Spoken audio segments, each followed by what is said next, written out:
Sobrang napakasaya nga pala ng New Year na ito kasi magpapalaro tayo kasama si Manny Pacquiao. Naglambingan pa nga pala yung dalawang bata dito. Tapos nag-kiss pa yung dalawa na ito kaya samahan nyo na ako. Dumating na nga pala ang tito ko na si Manny Pacquiao kaya sobrang dami na ng mga bata sa labas. Kaya lumabas na rin ako. Ang una ko nga palang nakita dito ay si Bella at saka si Theo. Ayan na nga pala si Manny Pacquiao. Pinopesto niya na ang mga bata. Ang pinakauna nga pala namin pinalaro ay agawan ng upuan.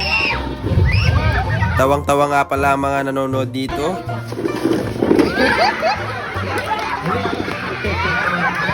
Kinuha niya nga pala ang upuan pero ang sabi ni dito ko bawal yun. Kaya naman siya yung natanggal. Ito naman si Borong, ang tanda-tanda niya na tinalo pa ng bata. At ayan na nga pala, meron na tayong winner. Kaya naman dali-dali ko na siyang tinawag kasi ang napalaro na niya dito ay isang TV.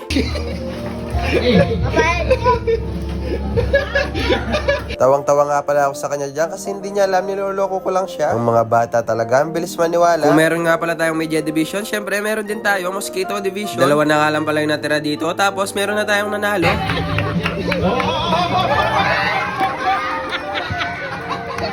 Tawang-tawa pa nga siya sa kalokohan niya. Kanino kaya ang anak to? Tawang-tawa nga pala yung mga nanonood sa kanya.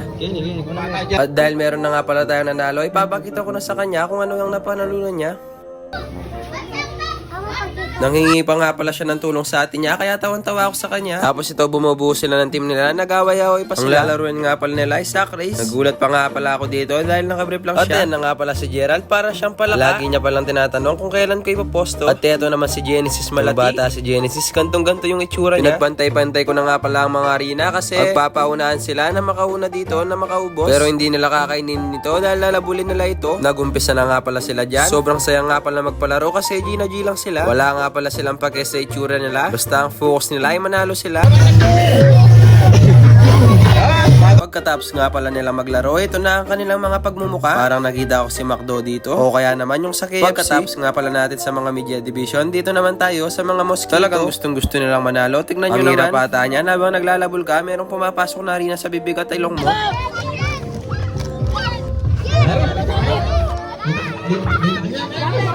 Alang mami Raik!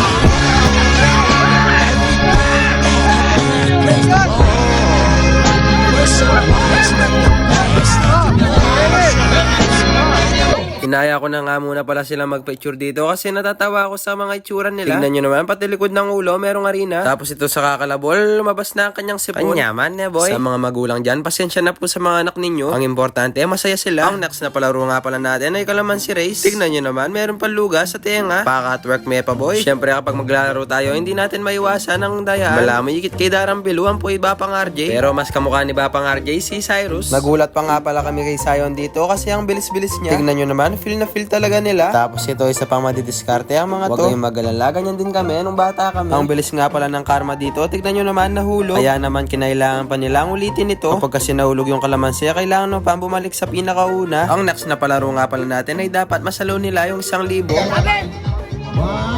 2, 3! Ayan na nga pala si Sir Manny. 1, 2, 3! Kahit 2026 na nga pala, ay nangangamoy pa ng 2025. Kaya naman nakatakip nga pala ang ilong ko dito. Kasi di ko talaga kaya. 2, 3! Lami me, yan. 2, 3! 1! Nag-request nga pala sila na kumain ng hilaw na itlog. Ang sabi nila, paunahan silang makaubos. Kaya naman nag-ready na ako para naman makapaglaro na sila. Bago nga pala sila nag-umpisa, inamuy muna nila ito. Ang sabi nga pala nila, malansa. Ikaw ba naman kumain ng ilog na hindi luto? Nakukulangan nga pala ako sa ilog nila, kaya dinagdagan ko pa ito ng isa. Nilalagyan ko pa nga ito ng paminta, kaso pinakapiling nila.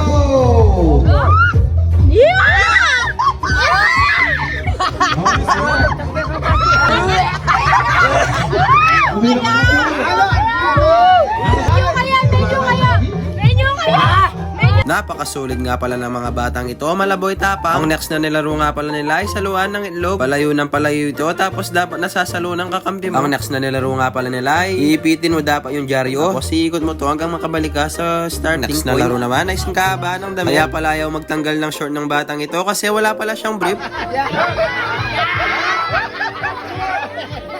Eto na nga pala ang last namin na palaro kaso walang pumalag. May sambot na ako.